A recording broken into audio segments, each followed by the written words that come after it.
Well, we finally reached past the halfway point of the NFL season, and things don't look like they're going to be calming down anytime soon. So, Thursday Night Football has been atrocious all year long, but they just keep getting worse and worse. Marcus Mariota hasn't even been particularly terrible this year, but in this particular game, my lord! I mean, it just looked like both of these quarterbacks didn't belong anywhere near an NFL roster, and they both just duked it out for 60 minutes straight, resulting in one of the worst games of the entire year. And I watched the whole thing. Mistake.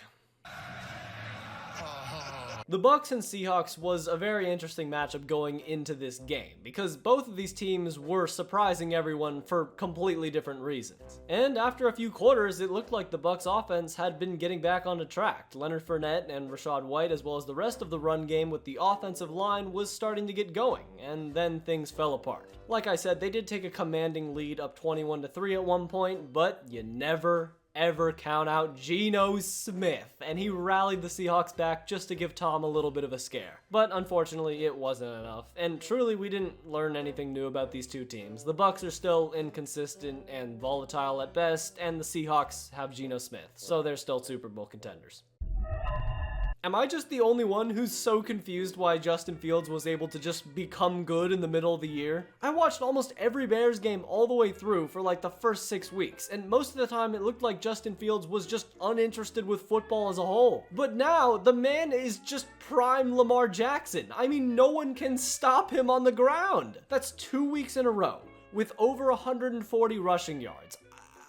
How? But unfortunately, he did make a few crucial errors, including this bad interception for a touchdown that gave the Lions the momentum. But this game was still enjoyable. This was a battle royale between two of the worst, funnest teams in the league, and I had a good time at least. Lions got their franchise quarterback with the young developing Jared Goff, and the Bears' future is continuing to be bright with Justin Fields. I'm serious, if you can get a good defense around that man and like one good wide receiver in 4 years, you might have a really great team, Chicago. Wait, Bears? Good quarterback? They haven't had one of those since like Hitler was alive. The universe cannot let that happen, right?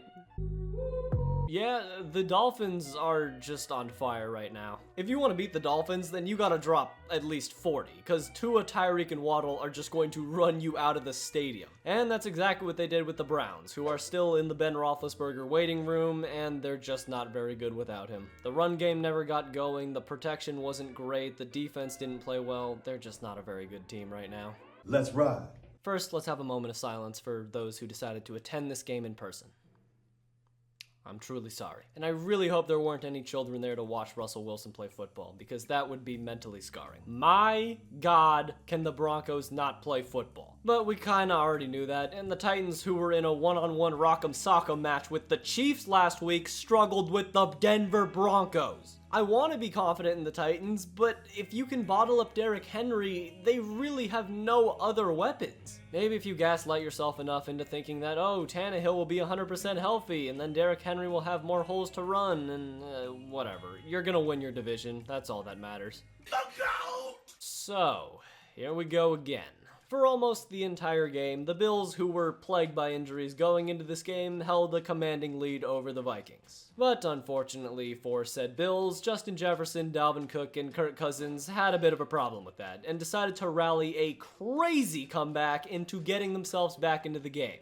I can't even describe all the plays that happened. I mean, you had this absurd 4th and 20 play that I'm sure you've seen about 30 times where Justin Jefferson Odells the ball away from his defender, keeping the game alive. Kirk Cousins and the offense did a great job of getting down to the 1-yard line, but then they were stopped on 4th and goal, coming inches short of a touchdown.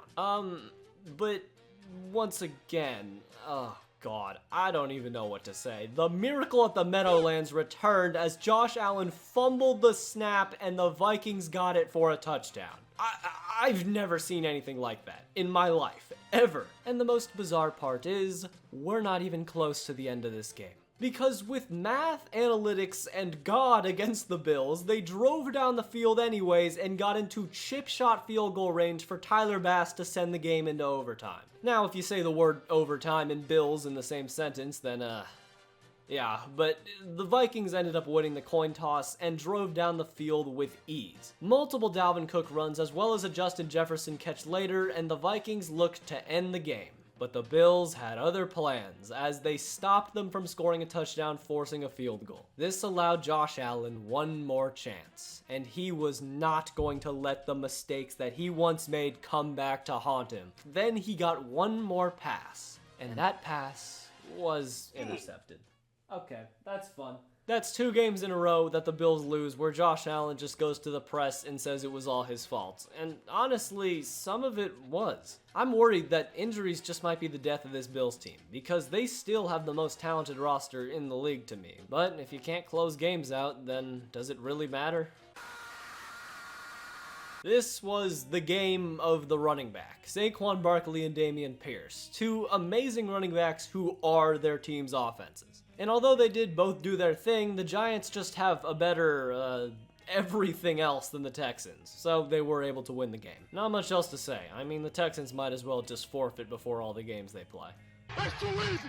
So yeah, the Chiefs did Chiefs things. Mahomes absolutely flamed them for 3 touchdowns in the first half, and getting into the second half, he honestly just looked bored out there. He did make a few mistakes in the second half. He's not perfect, but it was enough to beat the Jaguars. I really do like this Jaguars core though. I mean, if they just get one more deep threat or maybe some more help in the secondary over the next couple years, then they could have a contender going forward in maybe a relatively weak division. But as I've said numerous times before, that time is nowhere near Jacksonville, so just bathe in your own misery.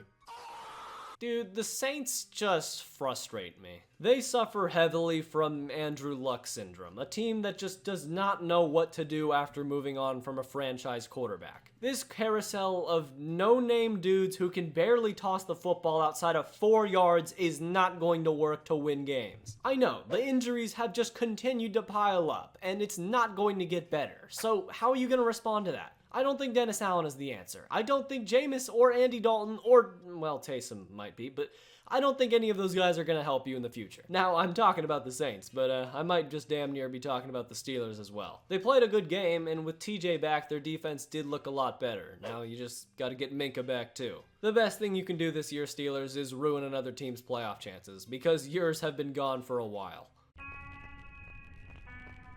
It just keeps getting worse. Sorry, I gotta put my biases aside here and just talk about the beautiful football game that we watched. The Indianapolis Colts, the NFL's second most dysfunctional franchise in the past week at least, came into this game without a coach. This man, Jeff Saturday, a guy who was hired to be the head coach of the Colts purely because he had Peyton Manning slap his ass 20 years ago, was able to outcoach Josh McDaniels for 60 minutes straight. He did make the right decision by putting Matt Ryan in, who just did his thing and checked it down a ton of times, and the Colts defense was able to somehow stop the overwhelmingly powerful Raiders offense. Stephon Gilmore looked good, he made a game-saving play, and Jonathan Taylor had one hell of a run.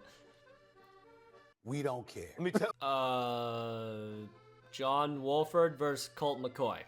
Need I say more? The Rams are a dumpster fire, and now that Cooper Kupp's gotten hurt, your season is over. Or at the very least, you're not going to come anywhere near the Super Bowl, so to me that means it's over. And Cardinals, well, you know your season ended a while ago, so why are we even talking?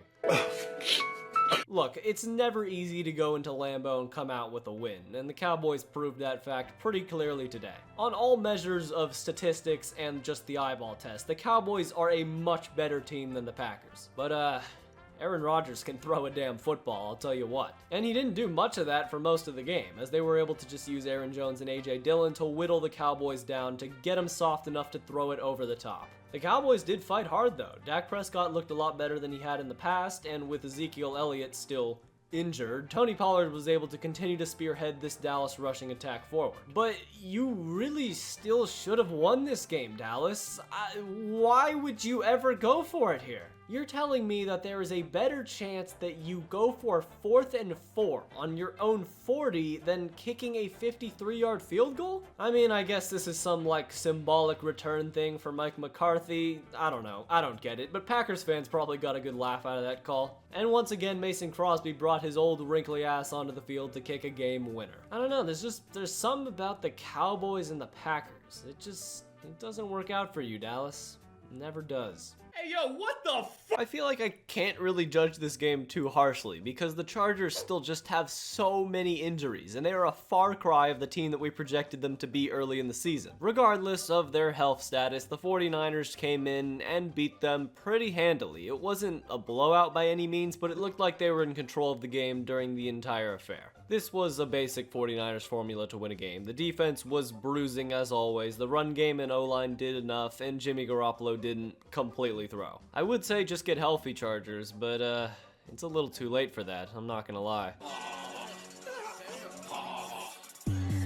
Well, it finally happened. The Eagles lost. Now, yes, it was going to happen eventually, but the Commanders? You know, I think maybe we need to start giving the Commanders a little bit more respect. Ever since that Snyder lawsuit, they've been playing a lot better, and it seems like their team just has some heart in them. They're never going to be a good team, and they're definitely going to be in the lottery no matter what, but like the Steelers previously, I think that they can just ruin a ton of teams' chances in the playoffs. It really is a shame, because this team is probably better than their playoff team they had 2 years ago, but in a division like this, they just have no shot. But as dark as things might look for Washington, I think if they seriously got a real young developing superstar quarterback, then this team could be very, very scary in the next 5 years. Anyways, if you enjoyed this video, then subscribe, because I got a lot of videos on the channel just like this one. And I think you should watch this video right here on the full recap of the halfway point of the 2022 NFL season. It's pretty good, trust me. Anyways,